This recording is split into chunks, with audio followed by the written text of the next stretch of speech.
장자 읽어보셨어요? 혹시 장자 읽어보면 장자 그 대종사라는 그런 파트에 아주 흥미로운 이야기가 나오는데 거기에 이런 사람의 이야기가 나와요.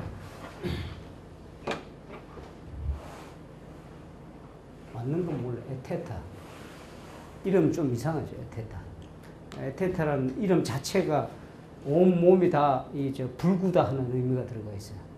이 에테타라는 사람이 있는데 참 희한한 게 그 에테타가 있는 지역에 왕이 잠시만 목사님 좀 자꾸 너무 많이 나오시는데 이거 모르겠습니다. 네. 아니 멀리 계셔. 네. 자꾸 나가게. 아니 그냥. 네. 오케이. 네. 에테타라는 사람을 보니까 이 지역의 왕이 가만히 들여다보니까 이 사람 소문을 듣습니다. 듣는데 놀라운 소문을 듣습니다. 생긴 것도 추남 중에 추남이고 온몸에 붉고 이러는데 사람이 끊임없이 꼬이는 거예요. 모여갖고 전부 다 모인 사람들 한결같이 하는 말이 모이면 떠날 줄을 모르네.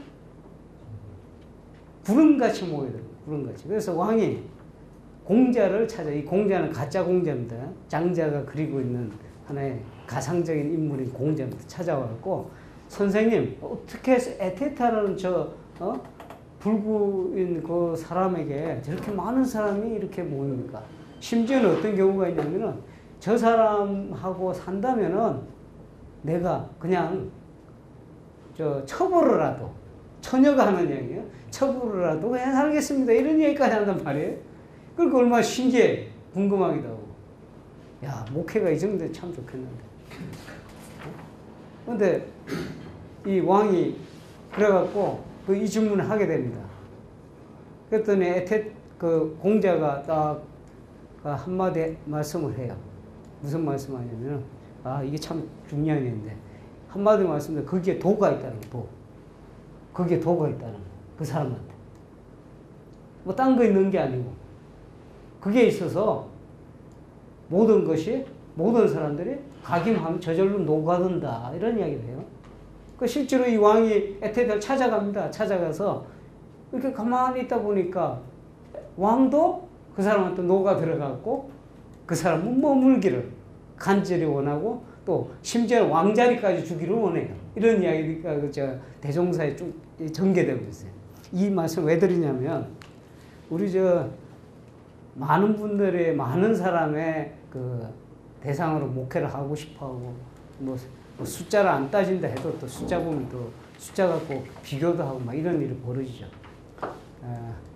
제가 가만히 보니까 뭐가 꼬이는 건, 많이 모이는 건 두 가지 중에 하나더라고요. 하나는 아주 고약한 냄새가 거기 있든지, 소위 뭐 이상한 거에 대해 똥파리 많이 끼잖아요. 그것처럼. 그러든지, 아니면 진짜 좋은 게 있든지. 에테타 같은 경우는 도가 있다 그랬거든요. 근데 제가 이 말씀 왜 드리냐면, 존 웨슬리 목회 가운데 존 웨슬리 보고 너 그렇게 사람이 모이는 방법이 뭐였느냐 묻는다면 한마디로 딱 답했을 거예요. 나는 기본에 충실했다. 기본에 충실했다. 그 기본이 뭐냐면 이때까지 우리가 이 디비니티라는 게 별게 아닙니다. 회개의 차원에서 아까 구원의 순서라고 했잖아요. 쭉 가갖고 완전히 이러는 과정입니다. 다시 말해서 이거를 존 웨슬리는 하늘이라고 그랬고 하늘에 이르는 것이라고 그랬고 내가 하늘에 이르는 길을 알고 싶다는 게 존 웨슬리의 소원이었어요. 회개에서 여기까지 어떻게 여기까지 이르느냐. 적어도 목회자라고 그런다면 이 모든 과정을 명확하게 알아야 된다는 게 제 생각이에요. 근데 신학교에 사실 가르치지 않아요. 이거를. 그죠? 이것도 신학적으로 가르치니까 문제는 이게 죽어 있는 단어가 돼요. 거듭남, 성화, 이렇게 전개돼가는 이런 과정을 가르치기는 해요. 그러나 이게 죽어 있는 과정이 되다. 예를 들어서 이 회계 과정을 어떻게 이해하느냐에 따라서 확 달라지거든요. 회계가 어떻게 일어나냐. 이거 없이 아까 유성준 교수께서 그 말씀 딱 하시더라고. 이 부분에 회계 단계가 안 넘어갔는데 어떻게 여기까지 와요? 아까 단계 쭉 말씀하셨잖아요. 이야기는 달라지고 똑같은 이야기를 하셨어. 내가 보니까. 지금부터 하는 이야기고 일치되는 이야기 많이 발견할 겁니다. 회계 2단계에서 풀어지지 않는데 어떻게 칭의로 이룰 것이고. 근데 목회자가 회계가 어떻게 일어나는지 이 프로세스에 대해서 언더스탠드가 이해가 없다고 그러면 칭의의 이 단계까지 어떻게 인도할 것이냐 하는 거예요. 이게 안 되니까 뭐가 되냐면은 무슨 프로그램을 만들어 자꾸 사람들 즐겁게 해주고 이런 일에 힘을 많이 기울이고. 엔트런스 포인트라고 엔트런스 사람들을 불러들이는 건 좋아요. 존 웨슬레도 어떻게 보면은 필드 프리칭 5개 집회할 때 그런 거를 이런 쪽으로 썼으니까. 보면은 뭐 카페 워십도 하고 카페도 만들고 또 뭐 영국도 보면은 아주 멋있게 제가 전에 있던 서킷 중에 서킷 교회 중에 하나는 들어가면은 뭐 꼭 카페가 아주 멋있어요. 들어가면 아주 사람들 많이 와. 사람들 바글바글 해요. 근데 그 중에 한 사람도 여기 안 들어온다니까요. 그냥 그것만 마시고 가버리고. 그러면은 이거 아무 소용이 없다는 거예요. 엔트런스 포인트를 만들었으면 어떻게 회계에서 여기까지 이럴 것인가는 그 중요한 그 단계마다 이게 이해가 돼 있어야 돼요. 회계가 무엇인지, 칭의가 진짜 무엇을 의미하는지, 거듭남이 진짜 무엇을 의미하는지. 이게 구원의 이 프로세스, 혹은 우리가 이렇게 쭉 바라보는 이 디비니티의 전 과정, 이거에 대한 모든 이해가 풍부하고 또 충분해야 목회가 풍요로워진답니다. 목회가 풍요로워진다. 다른 데서 방법 찾으려고 하지 마시고 먼저 일기부터, 기본부터.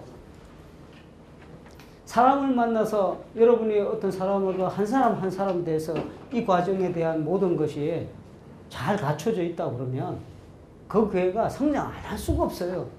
제가 말씀드린 성장은 존 웨슬리적인 성장을 말씀드리고 사람들의 신앙이 성장한다. 신앙이. 존 웨슬리 목회적 방법론은 이것을 가능하게끔 그거를 세팅을 해놓는 것 뿐이었다는 거예요. 그러니까 이걸 이해하지 못하고서는 절대로 존 웨슬리의 목회를 이해를 할 수가 없습니다. 이 기본에 충실해야 됩니다. 무엇이 회개이고, 무엇이 칭이고, 무엇이 거듭남이고. 자, 이걸 위해서 나중에도 말씀드리겠지만 필연적으로 여러분이 꼭 리딩을 깊이 하셔야 되는 책들이 있어요. 그게 뭐냐면은 표준 설교 44편을 꼭 깊이 읽으시기 바래요. 그 안에 이 프로세스에 대한 얘기를 잘 해놨어요. 제가 이거를 44편 그 원문을 갖고 분석하고 이걸 따라서 이렇게 쭉 만들어 봤는데 너무 읽으려고 분석하려고 이렇게 쭉 진행하는 과정에서 너무너무 어렵더라고요. 우선 지루해요. 그 18세기 영어가 또 이게 난해하고 두 번째는 존 웨슬리 어법이 이게 사실 이게 재밌는 사람이 아니에요. 아주 지루한 느낌을 준다고. 아마 존 웨슬리 와서 강의하면 우리 다 잘 것 같아요. 근데 그거를 읽어 44편 중노동이었어요, 저한테는. 아주 어깨가 지금 뭐 이렇게 상당히 제 나름대로 보니까 무슨 병이 있는 정도로 어깨가 이렇게 맨날 이렇게 워드 작업을 하니까 어깨가 이게 편하지 않네요. 그거 하는 작업 중에 그랬어요. 44편 이게 참 어렵다고. 그래서 근데 존 웨슬리가 하기는 A plain truth for plain people. 평범한 사람들을 위한 평범한 진리. 말은 이래 놓고 영어가 돼 있으니까 얼마나 어려워요. 한국말로 좀 이렇게 해놨더라면 좋았을 텐데. 근데 다행히 요새 설교집이 번역됐잖아요. 그걸 갖고 깊이 읽으시되 제 나름대로 요것도 요 흐름을 따라서 12강으로 나눠갖고 요약 분석을 해놨습니다. 이게. 그래갖고 영어로도 좀 만들어 놓고 이거는 제가 타겟을 놓은 게 우리 평신도들을 한테 교육하기에 쉽게 이 흐름에 따라서. 그런데 이걸 이해를 뭐 그런 자료에 의존하지 마시고 목회자들이니까 충분히 설교 44편을 집중해서 읽어보십시오. 아주 큰 여러분한테 열매들이 이게 나타날 거예요. 보면 볼수록 어렵죠. 지금 번역돼 다행이에요. 44편에 보시면 존의 설교 그 웬만한 그 안내서에 보면 다 나옵니다. 44편이 뭔지. 이게 표준 설교라고 하는 거예요. 미국 감리교는 53편을 얘기해요. 그러나 44편을 권해드립니다. 이게 집중적으로 보시면 53편보다 44편이 쉽잖아요. 근데 모든 과정이 이 디비니티 이 과정이 하늘에 이르는 길을 상세하고도 철저하게 가르쳐놨다는 거예요. 상세하고 철저하게. 이거 갖고 이 주제를 갖고 여러분들 그 52주 설교를 쫙 펼쳐갖고 해도 아주 멋있는 설교가 되죠. 존 웨슬리 설교 갖고 그대로 하지 마시고 우리 용어로 바꾸시라는 얘기예요. 여러분이 이해하시는 거. 그러면 이게 교육 아닙니까? 그런데 이게 왜 중요하냐면은 이 기본 과정이 나한테 스타디가 돼요. 목회자 스타디가 되면 여기에서 프로그램이라는 게 가능해져요. 이게요, 그냥 이루어지는 일이 아니잖아요. 이게 누가 이루셔요? 반드시 여기에 따라줘야 되는 게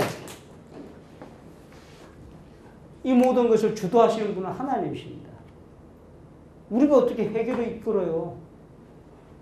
하나님, 다른 성부, 성자, 성령 하나님께서 기가 막히게 삼위일체 하나님이 활동을 하시면서 이 모든 것을 주체적으로 이끌어 가시잖아요.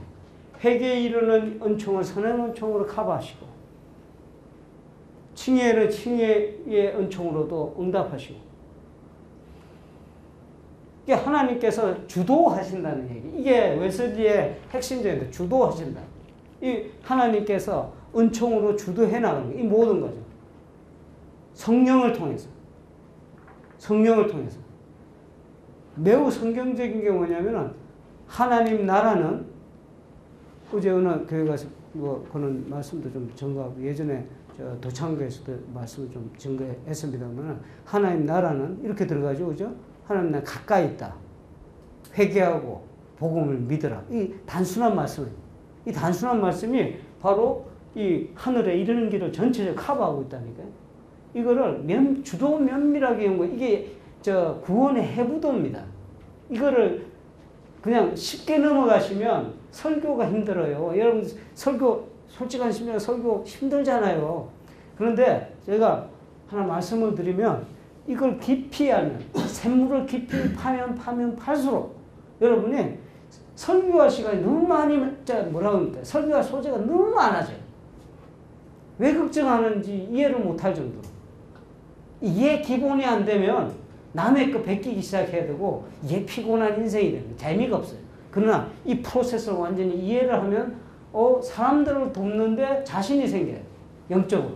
왜 그러냐? 이 프로세스를 이해하기 시작합니다. 하나님이 어떻게 역사하시고 어떤 단계에서 어떻게 하나님께서 해주시고 여기에 응답하는 우리의 응답이 뭐냐면은 믿음의 세계입니다. 믿음. 존 웨슬리는 이거 완전히 갖췄다니까요. 믿음이 여기에 하나님의 은총에 이렇게 응답하는 체계로, 리스폰스하는 그런 체계로 이루어져 있어요. 이 중심 줄기가 이렇게 가잖아요. 이렇게 흘러가는데 여기에 믿음의 모습으로 드러나요. 우리는 어떻게 응답하느냐? 믿음으로 간다. 이렇게 돼 있어요. 그 믿음은 고비마다 다른 형태로 드러나요. 칭의의 이전을 우리는 회개에서 칭의 사이의 믿음은 우리는 종의 믿음이다. 이렇게 나갑니다. 칭의에서 거듭남을 경험하는 요 단계를 우리는 뭐라고 그러냐면은 거듭남의 이유를 우리가 요 전체를 아들의 믿음이에요. 이 아들의 단계입니다. 여기가 종이면 칭의 거듭남 요건 나중에 조금 더 설명 깊이 있게 요 차이가 있어요. 웨슬리안의 퍼스펙티브는 이 관점은 칭의와 거듭남이 이게 다른 각도에서 보여져야 돼요. 그걸 루트라는 이거 잘 구분을 못합니다. 우리 특히 모라비안의 그 각도는 칭의와 거듭남을 하나로 묶어버렸다. 한 사건으로 묶었어요. 그러니까 이게 존 웨슬리하고 딱 부닥치게 돼요. 나중에 그거는 이제 공부를 좀 더 해가시면 이해될 부분인데, 여하간 여기 단계까지를 종의 믿음이라고 합니다. 믿음은 믿음인데 종의 믿음이다. 여기에 펑션, 이거 기능하는 것들은 중요하게 기능하는데 율법입니다. 율법. 자, 이게 그냥 제가 그냥 말씀드리지만 이 단계가 쭉 이렇게 갑니다. 그 다음에 아들의 믿음도 그냥 아들의 믿음이 아니고 성화 이전에를 우리는 어린아이, 여기서부터는 거듭남부터는 어린아이 믿음이 되잖아요. 이게 성장해 가겠죠. 그러니까 성화에 이르기까지 쭉 성장해 가는데 성화 정도에 가면은 청년의 믿음으로 바뀌고, 그 다음에 성화가 완성된 이후 여기 완전에 이르면 장년의 믿음으로 바뀝니다. 믿음의 용어가 다 달라져요. 존 웨슬리 자세히 읽어보시면. 이게 제가 하는 이야기가 아니고 존 웨슬리가 지금 특히 설교 44편을 집중해서 읽다 보면은 이 구조가 그대로 드러난다니까요. 예? 그래서 요 단계에서는 뭐가 중요하고, 아까 율법이라고 했잖아요. 율법. 율법도 그냥 율법이 아니고 회개에 이끄는, 칭의에까지 이끄는 도와주는 기능으로서 율법은 뭐냐? 율법 다 상세하게 분석합니다. 존 웨슬리가. 그러니까 존 웨슬리가 이런데 해박하다니까요. 그러니까 우리가 생각이, 존 웨슬리는 설교를 잘하고 뭐 교육 잘하고 무슨 소그룹 잘했고 이런 차원에서 보면 안 된다는 거예요. 존 웨슬리를 볼 때 전체적으로 봐야 돼. 전체적으로. 존 웨슬리 이분은 이 구조에 대한 걸 완벽하게 꿰뚫고 있다는, 이게 디비니티예요. 제가 디비니티란 말을 한글로 참 번역하고 싶은데 찾지를 못해서. 성화라고 번역할 수도 있거든요. 근데 sanctification이 성화라는 말 쓰잖아요. 왜 디비니티가 성화라고 번역해버리면 문제가 되냐면 칭의를 포함하지 못하잖아요. 근데 디비니티는 칭의까지 포함한 개념이에요. 훨씬 폭넓은 개념이라고. 그래서 아무리 찾아도 저걸 뭘로 번역할까? 그래서 한국말을 갖고 아름다운 뭐 문학도 이렇게 하시고, 어제 김윤환 목사님한테 부탁도 하고 그랬는데 아직까지 답을 안 주시더라고요. 김기성 목사님 글 잘 쓰잖아요. 지난번에 이 토론을 좀 하면서 목사님, 내가 이게 정말 한국말이 필요합니다. 지적을 하시더라고. 내 책을 보고 이게 원고를 보시고 이거 디비니티라는 말로 그냥 가지 말고 좋은 한국말을 찾으세요 그러더라고요. 그래서 저보다 훨씬 잘 아시니까요. 제 고등학교 선배입니다. 김기성 목사. 그래서 선배님이 문학도 잘 아시고, 그러니까 나한테 이거 좀 찾아주세요 했더니 한참 생각하시더니 없는데요, 우리가. 없으니까 디비니 당분간 쓸랍니다. 왜냐하면 제 의도를 아시기 때문에, 그래서 왜 이거를 썼는지. 근데 이 전체 프로세스를 담을 수 있는 용어가 없더라고요. 지금 이렇게 종의 믿음, 청년의 믿음, 어린아이 믿음, 청년의 믿음, 이렇게 장년의 믿음, 이렇게 전개에 들어가는데, 이 전개는 과정이 너무나 중요해요. 골격은 요거부터 이해하셔야 돼요. 구원의 프로세스. 그래서 뭐 신학자들이 오도 살루티스 이런 말 쓰죠. 그게 구원의 순서. 근데 저는 보기에 오더 피데이가 더 같이 가야 돼요. 존 웨슬리한테는 오더 살루티스만 이야기하는 게 아니고 믿음의 순서도 같이 이해가 돼야 이 전체가 이해된다. 그 백그라운드를 바로 뭐가 있다? 하나님의 은총이 있다. 하나님의 은총. 이 은총에 대한 프로세스도 이해가 되죠. 예. 이게 전체적으로 한 그림으로 쫙 이렇게 전개가 되고 이해가 되셔야 그 다음 단계가 이해됩니다. 그 다음 단계가 뭐냐면 이제 앞으로 해야 될 방법론의 이해가 들어가는 거예요. 방법론의 이해는 조금 이따 하겠고, 자, 이런 디비니티 구조가 우리 목회에는 어떤 의미를 갖느냐, 이거부터 우선 이해를 좀 하시고, 그런 다음에 좀 쉬었다가 다시 그 다음 단계 갑니다. 자, 첫째 6가지로 제가 정리를 했어요. 6가지로 디비니티 이 구조가 목회에는, 우리 진짜 목회에는 어떤 의미를 갖는지 이걸 아셔야 돼요. 목회하기 위해서 이거 하는 거니까.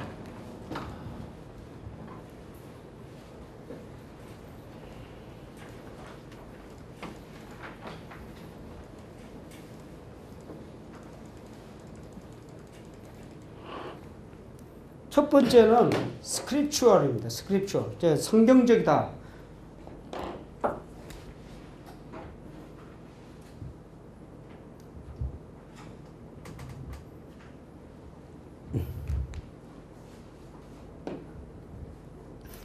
아까 이야기했던 그 디비니티의 흐름이 어디서 발견되냐면 성경 공부하다가 이게 성경에 있다가 발견되는 거예요. 그렇죠. 성경이 뭐 이 이야기밖에 돼 있어요. 쭉 보니까. 근데 우리가 지금 오해하는 것은 그 성경의 말씀이 죽은 언어로 자꾸 우리가 접근할 수도 있어요. 지금 이게 시대가 이렇게 뭐 바뀌었으니 이렇게도 뭐 오늘 현대 세속화된 시대에서 성경책을 읽으니 그냥 글자로 보이고 거기 어딥니까 저기 교보문고를 가보니까 무지무지하게 책이 많더라고요. 성경 그 중에 하나로 지금 이야기가 될 정도로. 그런데 존 웨슬리는 더 북이었어요. 북이 아니고. 한 책에 사람 됐다. 성경을 집중적으로 파고들어요. 성경에서 모든 정보가 취합이 돼 보니까 디비니티가 나오는 거예요.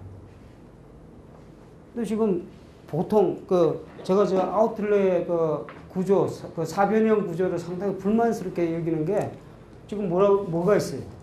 성경, 전통, 이성. 이래 놓으니까, 자, 사변형이라는 게 이렇게 돼 있잖아요. 요 꼭지 좀 하나씩 생각해 보세요. 그러니까 성경 one of them입니다. 4개 중에 하나잖아요. 그러니까 이게 잘못된 거예요. 존 웨슬리는 이렇게 말한 적이 없다니까. 사람들이 물어보면 사변형이 존 웨슬리가 말한 거 착각을 하는 사람도 있어요. 하도 이거 이야기를 해놓으니까. 이거 머리에서 지우시기 바랍니다. 저는 오히려 이거 구조가 낫다고 그래요. 제대로 그렸나? 그림을 잘못 그리겠어요. 삼각뿔, 프리즘 있죠, 프리즘. 프리즘에 보면은 밑에 바닥이, 이게, 비슷합니까? 요 밑에 바닥을, 요 근원을 바이블로 보셔야 돼요. 스크립처.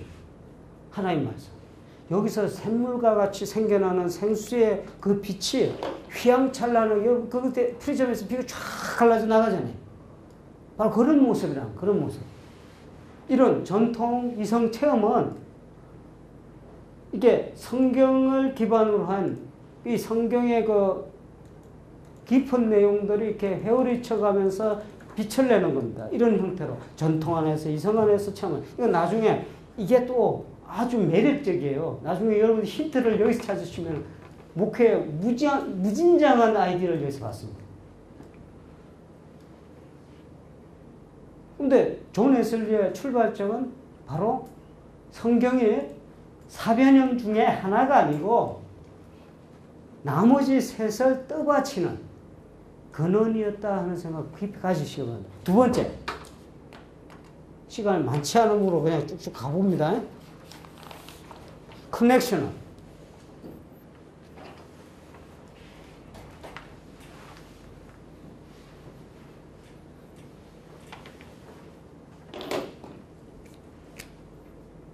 존 웨슬리의 디비니티 목회는요, 상당히 레디컬하게 끌고 갑니다. 왜 그러냐? 커넥셔널. 저 번역할 게 연계적이라 이렇게 되는데, 자, 우리가 이거 상당히 이거 극복하기 어려운 문제지만 이걸 한번 생각해 보셔야 돼요. 목회를 한다 그러죠. 목회한다. 목사님들이 대부분 목사님, 전도사님 이제 목회를 해나갈 때 목회한다 그러잖아요. 여기에 한번 이게 전제가 되는 게 있어요. 목자가 있고 양이 있잖아요. 목회한다는 구조 속에. 그죠? 내가 목회한다고 했을 때. 돌보는 사람이 있고 돌봄을 받는 사람이 있고. 근데 여기에 큰 어려움이 있어요. 목회적으로. 진짜 목회를 해나가려고 그럴 때. 그의 전제는 뭐냐면 목회자들은 이미 다 된 사람이라는 전제가 있어요. 나는 더 이상 목회 대상이 아니잖아요. 목회하는 사람이지. 그렇죠? 그러다 보니까 어떤 문제가 따르느냐면 목회적 부담을 지게 돼요. 목회자. 정말 내가 퍼펙트하면 괜찮아요. 근데 다 연약한 우리 목회자 아니에요. 여기 뭐 있는 분들이 나도 실수할 수 있고 다 이렇게 그런 부분들이 있잖아요. 존 웨슬리의 목회 강점은 절대로 이원적 구조가 존재하지 않아요. 하늘 가는 길을 나도 가는 거예요. 그죠? 목회자도 가고 있다니까. 목회자한테 언제 예수님이, 우리 주님이 그렇게 했어요. 너 개런티 했다고 했어요? 하늘나라가 네 것이라고 개런티 해준 적이 있어요? 아니다 말이에요. 우리도 목자는 정확하게 성경적 의미에서 목자 예수님 한 분밖에 없어요. 우리 다 주님의 양 아닙니까? 이 겸손한 이 마음에서 출발할 필요가 있다는 거예요. 우리가 이 구원의 길을 우리 자신이 이렇게 쭉 해나가다 보니까 깨달음이 많아지고, 아하, 이게 하늘 가는 게 이렇게 기쁜 일이구나. 하늘 가는 길에 동반자들이 생기는 거예요. 이게 교회, 나중에 교회로 나옵니다. 이게 포메이션이 확 바뀌는 거, 이게. 그래서 지금도 영국에는 그 잔재가 남아있어요. 로컬 프리처라는 게 있습니다. 로컬 프리처.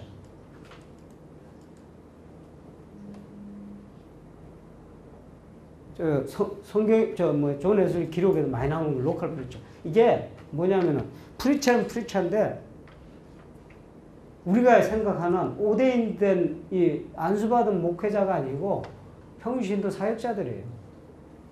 이 사람도 지금도 있어요, 지금도. 지금 제가 말씀드렸잖아요. 우리 서킷 안에 오데인된 미니스터 2사람밖에 없어요. 교회는 4개인데. 근데 1년에, 한 달에 한 번씩 꼭 성찬식은 해야 돼. 법적으로. 영국 교회가 그렇게 돼 있어요. 그러면은,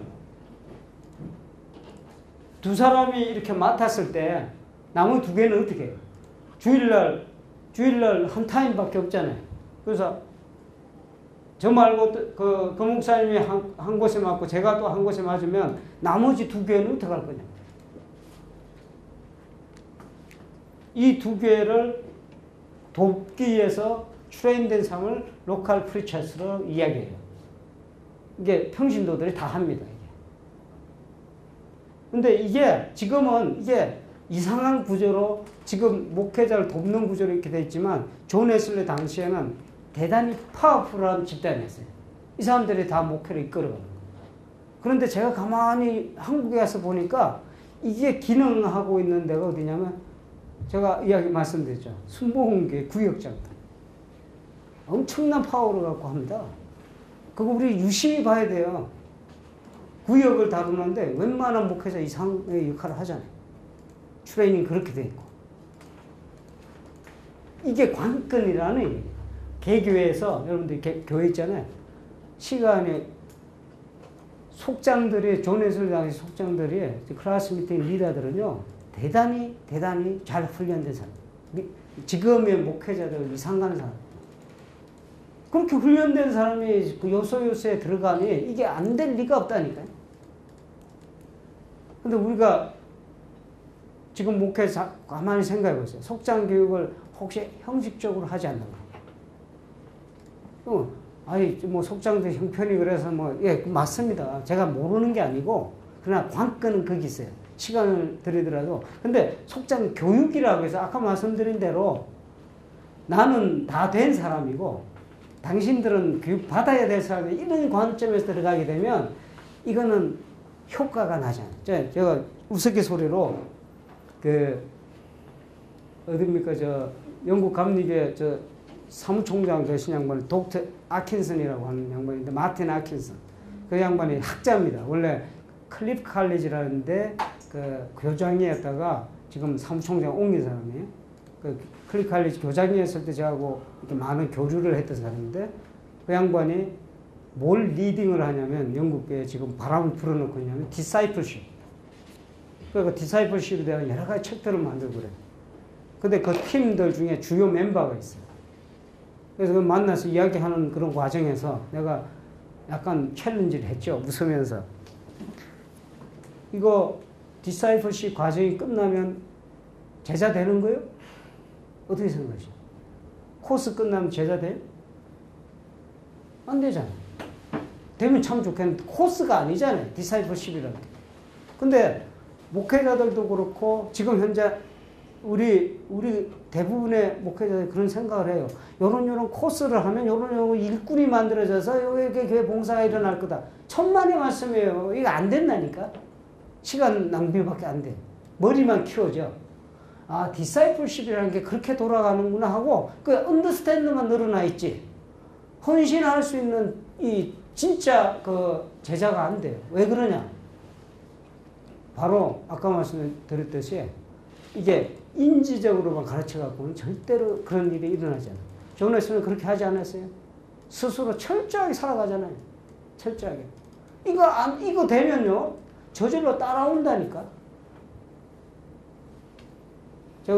우리 목사님들, 전사님들한테 한번 이 세미나에 큰 이유 중에 하나가 이거 하고 저는 가면은 그만이다 이렇게 생각이 안 돼요. 작년에 하고도 마음이 아프더라고. 아픈 게 뭐냐면 세미나를 해서 이런 이야기를 해줬는데 연결해서 지속해서 이런 삶을 살도록 도와줘야 될 것 같다. 하늘 가는 삶을 목회자 자신이 안 사는데 어떻게 가능하겠느냐는 거예요. 이해가 안 돼. 이거는요, 공부한다고 이해되는 게 아니잖아요. 우리 이 시간에 그냥 터놓고 한번 생각해봐요. 이게 하늘 가는 길이라는 게 우리가 하늘을 체험하고 그 놀라운, 존 웨슬리가 보여줬던 그 비전을 우리가 체득하는데 이거 읽어갖고 되겠어요? 이거 읽어서 하늘 가는 길 이렇게 가네? 하고 다 끝나면 가집니까? 가 있습니까? 아니다는 거예요. 지난한 문제예요. 우리가 이런 삶을 살 수밖에 없다는 거예요. 목회의 시작이 아까 말씀드린 그렇다고 했죠. 기본으로 가는 에테타 이야기했잖아요. 기본으로 돌아가서 가야 되는데 이 기본의 삶이라는 거는 바로 아까 여러분들이 깊이 있게 이 삶은 이 하늘 가는 삶을 처음에 들어가면 저절로 주변에 있는 사람마다 영향을 받게 돼 있어요. 예. 이게 존 웨슬리가 했던 훈련 방법입니다. 아이고 보세요. 그 삶에 얼마나 다 아시잖아요.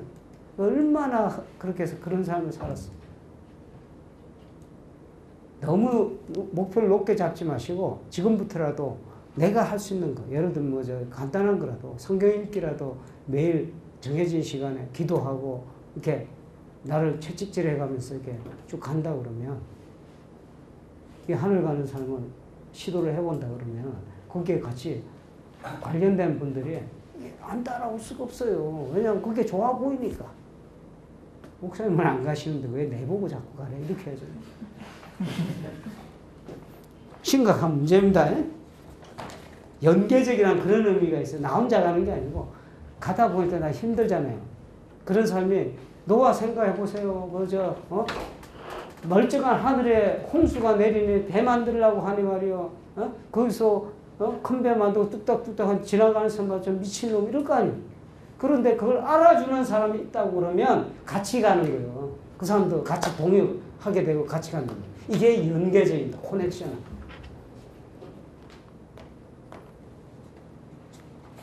목회가 확 바뀝니다. 지금 디비니티 기준을 두고 간다면 완전 이게 드라마틱한 체인지가 일어나요. 생각의 변화가 일어나지 않을 수가 없다니까요. 세 번째, 미셔널 미니스트리, 선교적입니다. 선교적. 왜 선교적이냐? 이 디비니티라는 게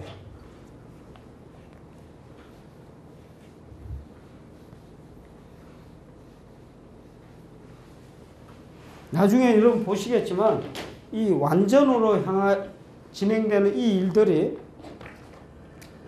이 퍼펙션 이 자체가 아까 하나님을 사랑하고 이웃을 사랑하고 이렇게 나가죠.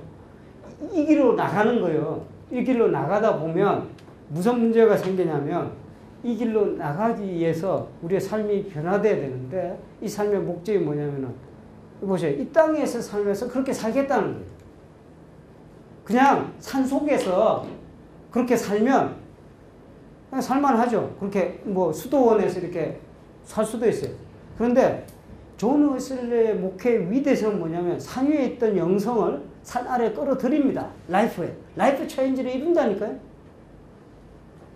몇몇 사람만 공유하고 여기가 좋사오니 여기가 최고로 좋습니다 하고 머무는 영성이 아니고 산 위에 머무는 영성이 아니고 산 아래 내려가서 삶에 파고들고 사람을 변화시키는 그런 영성이라는 거예요. 그러니까 이게 미셔너리죠.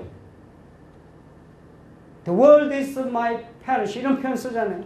그거 해외 선교사 만들어서 해외 보내라 이런 뜻이 아니에요. 이런 삶을 살아가는데 제한이 없는 거예요. 모든 삶의 영역에 이렇게 살아가라 하는 거예요. 이게 얼마나 감리교 멋있는, 감리교라는 게 이 메토디스트 멋있는 그룹입니까?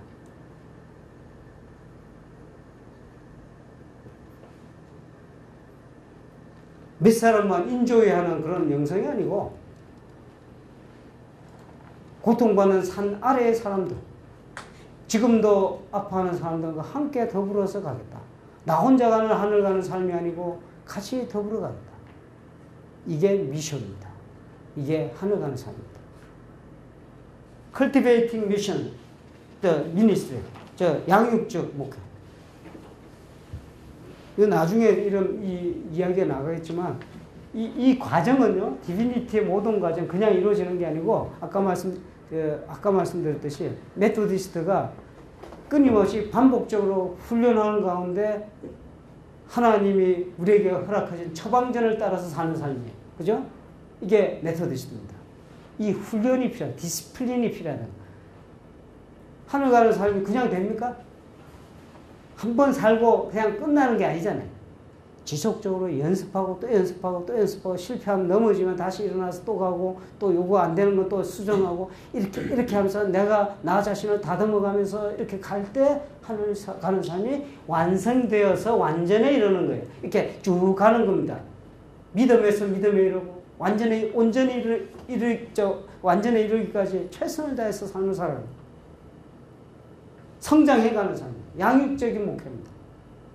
스톱이라는 게 없어요. 메토디스트들 스톱이 없습니다. 내가 다 이루었다 이런 게 없다니까요. 그런데 교인들 요즘 이렇게 가만히 보면 다 이루어서 더 잘하라.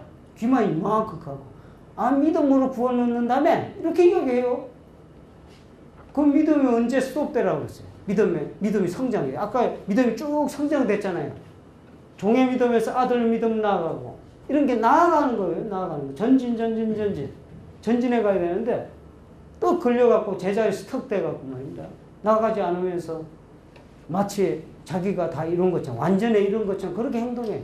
실제로 존에서는 크게 경고합니다. 그런 사람. 저는 개인적으로 그런 사람 믿음병에 걸렸다 이렇게 얘기해요. 그거 지독한 병입니다. 그거 못 고쳐요.